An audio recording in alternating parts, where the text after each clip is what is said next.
বিপর্যয় বিষয়টা আপনাদেরকে এইভাবে বোঝায়। যেমন আপনি বিয়ে করছেন। বিয়ে করে কি করছেন? আপনার বউকে আর ভালো লাগে না। কাকে ভালো লাগে? শালীকে ভালো লাগে।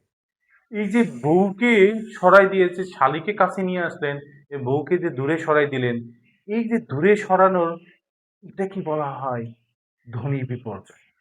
কেমন?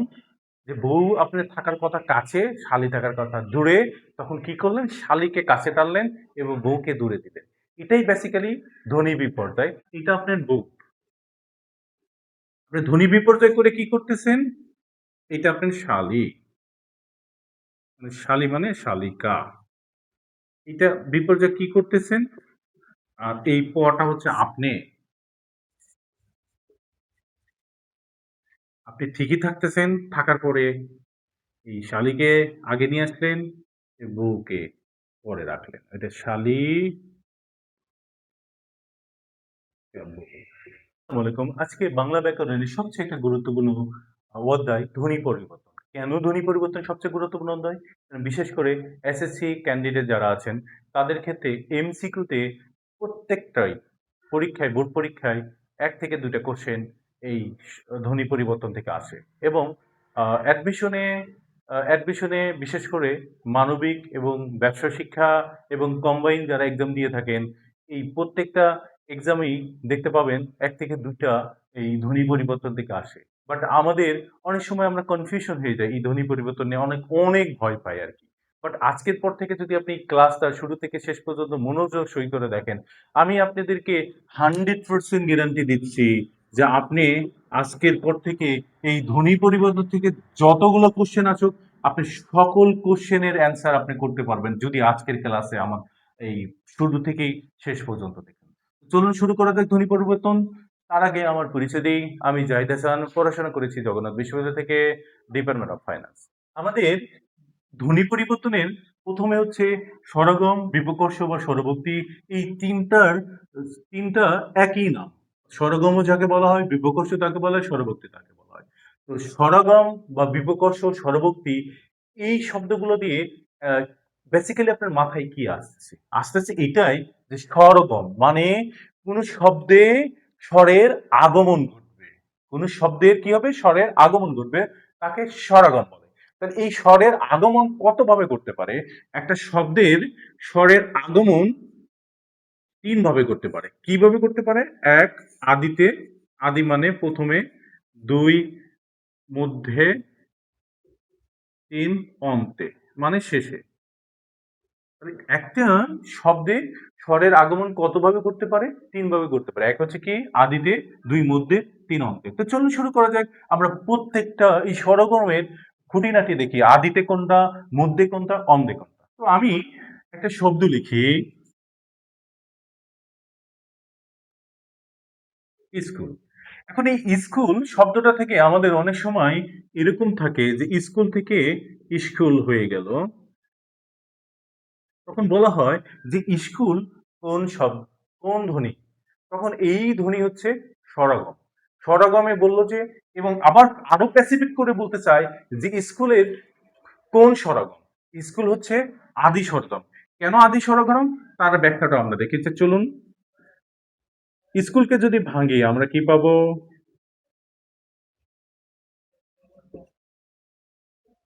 এটা। আর এটাকে যদি ভাঙি আমরা কি পাচ্ছি?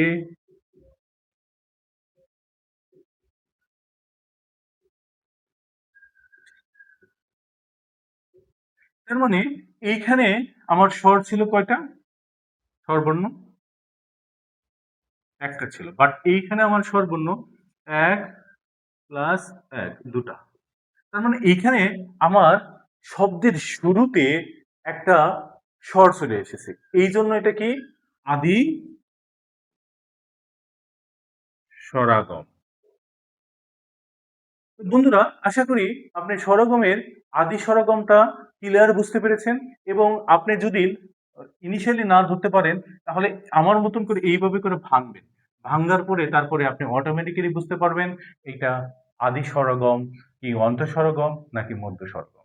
এবং স্বর তো আপনি বুঝতেই পেরেছেন কেন স্বর? কারণ এখানে কোনো স্বর প্রথমে ছিল না এই জন্য শুরু হয়েছে। অর্থাৎ নতুন একটা স্বরের যোগকে স্বরগম বলে। তো বন্ধুরা আমরা এখন কি লিখেছি, মধ্য স্বরগমে একটা উদাহরণ দিচ্ছি, প্রীতি থেকে পীড়িতি। কেন এটা মধ্য স্বরগম হলো সেইটার একটা ব্যাখ্যা দেখেন। তাহলে এটা এই কারণে মধ্য স্বরগম হলো, এই প্রীতি যদি আমরা ভাগ করি তাহলে কি পাচ্ছি, প পাচ্ছি, র পাচ্ছি, ই পাচ্ছি, ত পাচ্ছি এবং কি পাচ্ছি। আর এইটাকে ভাঙলে কি পাচ্ছি, প পাচ্ছি, ই পাচ্ছি, র পাচ্ছি, ই পাচ্ছি, ত পাচ্ছি এবং ই পাচ্ছি। তো এইখানে স্বর কয়টা ছিল, দুইটা। এইখানে স্বর একটা, দুইটা, তিনটা। তার মানে একটা স্বর কিন্তু আমার এই পাশে যোগ হয়েছে। তো এখন মধ্য স্বরগরম হচ্ছে যে একটা শব্দের মধ্যে অথবা শেষের আগের শব্দ যদি নতুন কোনো শব্দ চলে আসে, নতুন কোনো যদি স্বরের আগমন ঘটে, তাহলে সেটাই মধ্য স্বরগরম।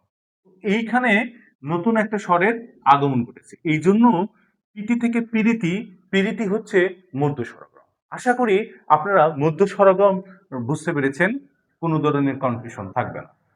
বন্ধুরা বন্ধুরা আমরা এখন শিখবো অন্তঃস্বরগম। অন্তঃস্বরগম কেন এটা এই চারই যদি কোশ্চেন আসে যে কোন স্বরগম, অন্তঃস্বরগম কেমনে, আমরা আবার সেই গতানুগত যদি আমরা ভাঙি, তাহলে চ, আকার, র।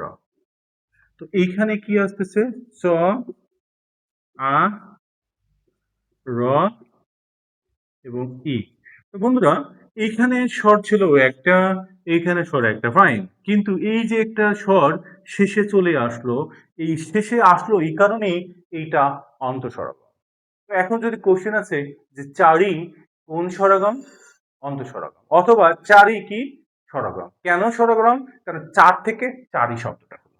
তো আশা করি বন্ধুরা এই স্বরগ্রাম, বিপকর্ষ, স্বরভক্তি নিয়ে যত ধরনের কনফিউশন ছিল সকল কনফিউশন সমাধান হলো। স্বরগম শব্দ দ্বারা আমাদেরকে বুঝেছিল স্বরের আগম, আর স্বরলোপ শব্দ দ্বারা বোঝাচ্ছে স্বরের লোপ, অর্থাৎ স্বর কমে যাবে।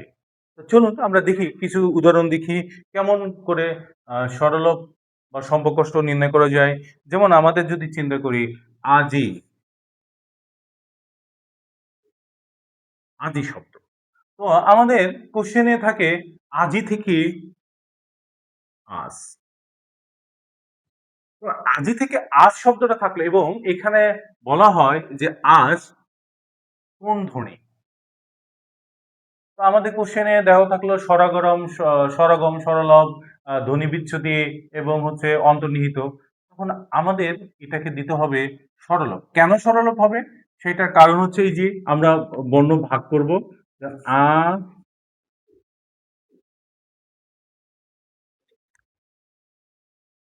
জ, ই।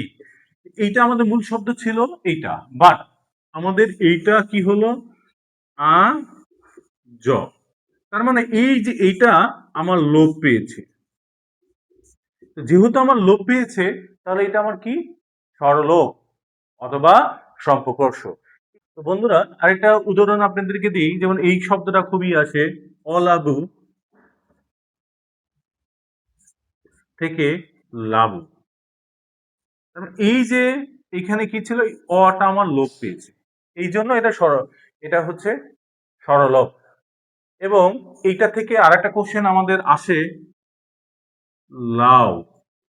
তো এই যে অলাবু, লাবু এবং লাউ, এই কোশ্চেনটা যখন থাকবে তখন এটাকে বলা হবে একদম টোটালি, যদি এটা বলা হয় অন্তর্নিহিত বা ব্যঞ্জন ব্লক। কেন এখানে ব্যঞ্জন, এই শেষের বর্ণটা ব্যঞ্জন, বাট এই পর্যন্ত যদি থাকে এই ক্ষেত্রে হচ্ছে সরলভ, বাট এই পর্যন্ত থাকলে এটা আমার হবে ব্যঞ্জন রব অথবা অন্তর্নিহিত। তো বন্ধুরা আশা করি সরলভ নিয়ে যে আপনাদের যে কনফিউশন আছে সেই কনফিউশনটা দূর হয়েছে। তো বন্ধুরা সমীবহন কাকে বলা হয়, সমীবহন হচ্ছে যে কোনো শব্দের মধ্যে যদি দুটি ব্যঞ্জন থাকে, এই দুটি ব্যঞ্জন পরিবর্তিত হয়ে এক হকে সমীবহন বলে। তো চলুন উদাহরণ দেখা যাক। যেমন এটা লিখলাম, আমরা দেখি কাজ যোগ না, বাট কোশ্চেনে থাকে কান্না। এই যে কান্না আমার হয়ে গেল কান্না, এইটা কি হলো, এইটার প্রভাবে এইটা আমার পরিবর্তন হয়ে ডাবল ন। এটাকে সমীভবন বলে। সমীভবন তিন প্রকার। কি কি সমীভবন? প্রগত, পরাগত, অন্যান্য। প্রগত সমীকরণ কাকে বলে? প্রগত। যেমন প্রশ্ন আছে পদ্ম, এই পদ্ম, এই পদ্ম আমার কি আছে? দ প্লাস ম আছে। তাহলে এইখানে যখন এই দয় দয় থাকবে তাহলে পদ্ম, কারণ ধর প্রভাবে ম পরিবর্তন হয়েছে।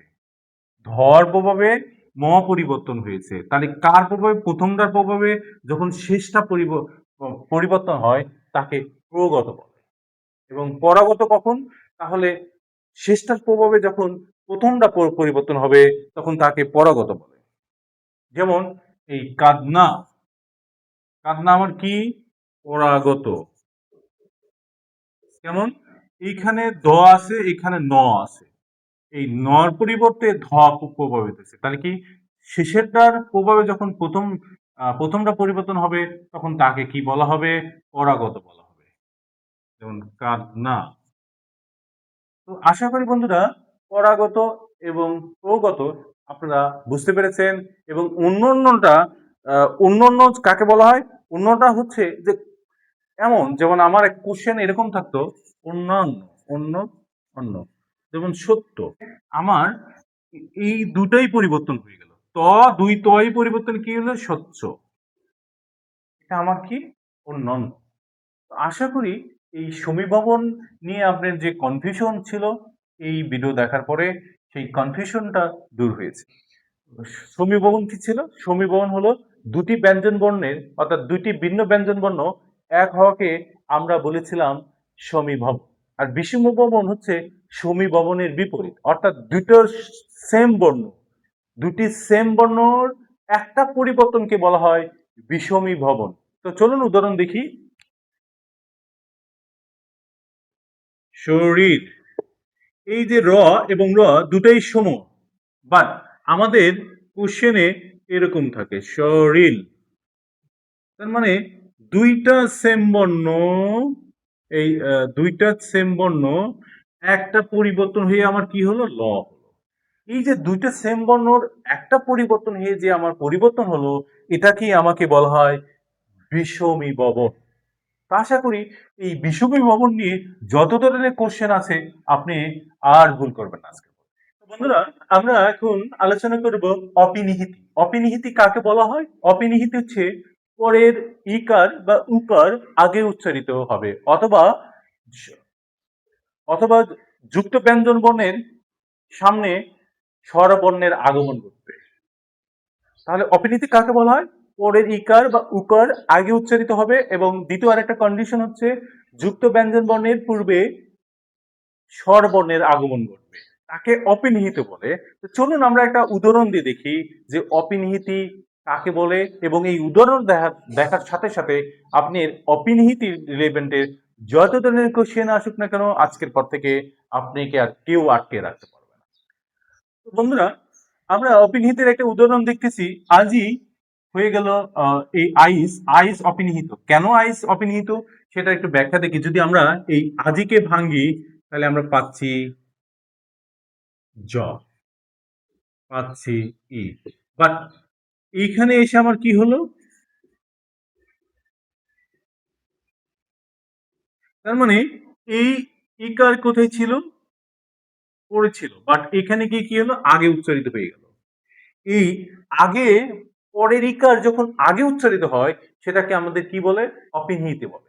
আশা করি এই অপিনিহিতি রিলেভেন্টের আপনি বুঝতে পেরেছেন। আমরা আরেকটা উদাহরণ দিয়ে দেখাই।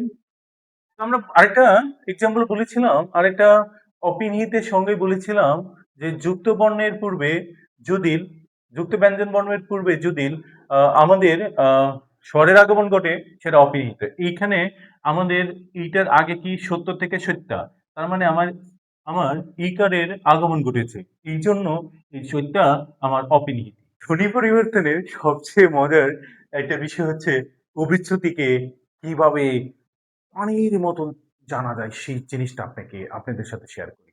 অবিচ্যুতি বিষয়টা হচ্ছে যে অনেক বড় শব্দ, এবং যে শব্দের মধ্যে অবশ্যই অন্তস্থ অ থাকবে, সেই শব্দটাকে ছোট করে লেখাকে বলা হয় অবিচ্যুতি। বিষয়টা কেমন? যেমন গেসুয়া, এটাকে আমরা কি লিখলাম? গেসো, অবচ্য তাহলে এটাকে অবিচ্যুতি। বিষয়টা কি? গে সু আ। এই শব্দটা কিন্তু আমার বড়। এই শব্দটাকে আমি ছোট করে লিখলাম গেস। তার মানে এটাকে আমি বাদ দিলাম। আমি কি বলছি?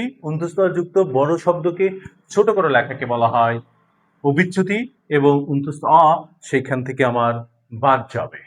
আশা করি বন্ধুরা এই অবিচ্যুতি নিয়ে এই একটা সংজ্ঞা ধারায় আপনি অবিচ্যুতি আজকের পর থেকে পানির মতো সমাধান অবিশ্ব অসমীকরণ কাকে বলা হয়?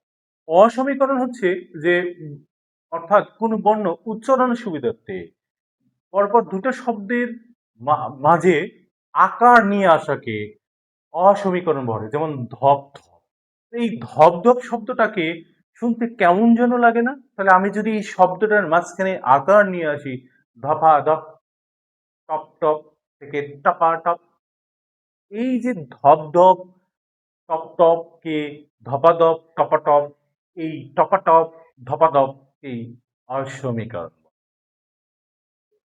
ধপ প্লাস ধপ, এটাকে কি হলো? ধপা ধপ। তো বন্ধুরা আশা করি এই অসমীকরণের বিষয়টা নিয়ে আপনাদের আর কোনো কনফিউশন থাকবে না। ব্যঞ্জন সূচি নিয়ে খুব একটা মজার টেকনিক আছে। ধরুন আপনি দুইটা গার্লফ্রেন্ড, একটা গার্লফ্রেন্ডকে বাদ দিলেন, এই বাদ দেওয়ার যাকে বাদ দেওয়ার পর নতুন যে জিনিসটা থাকলো সেটাই ব্যঞ্জন সূচি। যেমন আপনার উদাহরণ হিসেবে বলি, যেমন বউ দিদি, এই বউ দিদি দিদি, এই এক দি বাদ দিয়ে কি হলো? বৌদি। ছোট কাকা কি হলো? সৎকা। এই যে কাকা থেকে কা, বউ দিদি থেকে দি, এটাই বেসিক্যালি ব্যঞ্জন চ্যুতি। আশা করি ব্যঞ্জন চ্যুতি বুঝতে পেরেছেন।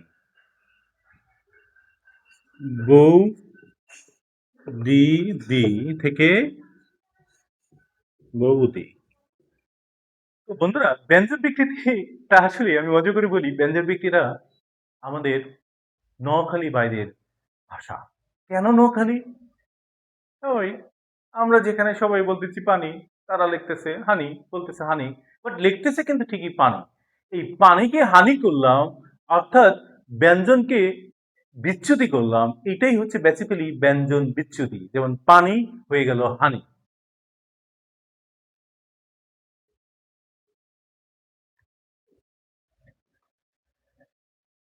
আমি এই যে ব্যঞ্জন বিকৃতিকে নোয়াখালীর ভাষা হিসেবে উল্লেখ করি।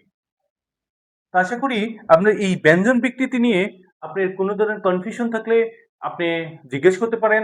আরেকটা উদাহরণ আপনাকে দিয়ে দিই, যেমন হচ্ছে ধো পা। এই ধো পা হয়ে গেল কি? ধোবা।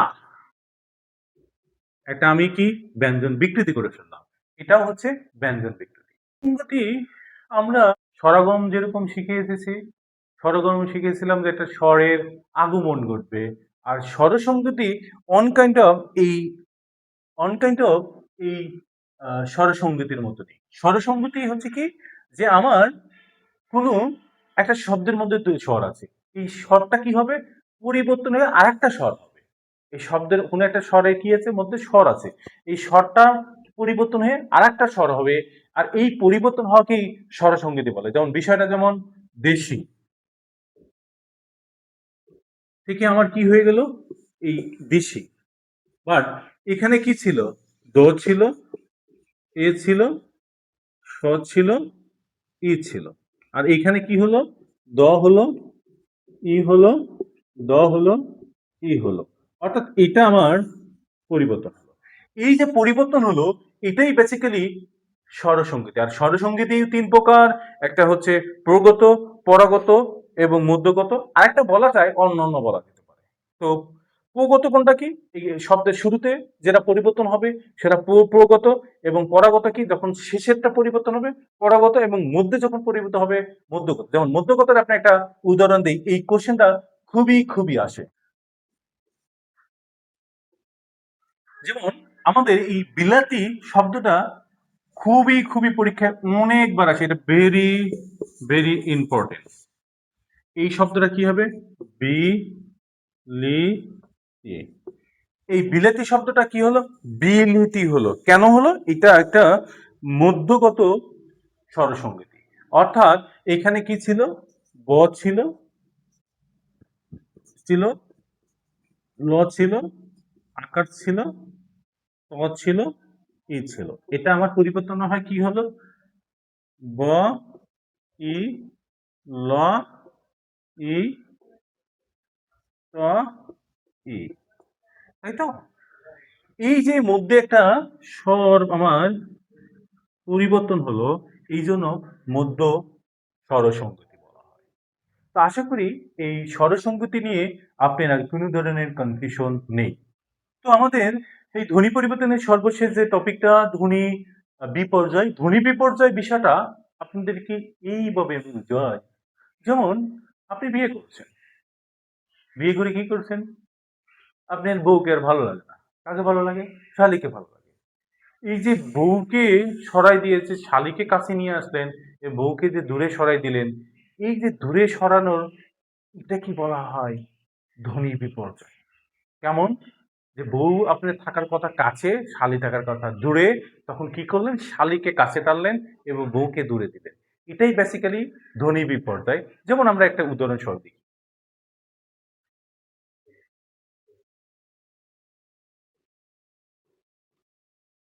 ধরুন আমি একটা উদাহরণকে লিখলাম পিস হাঁস। এটা আপনার বউ।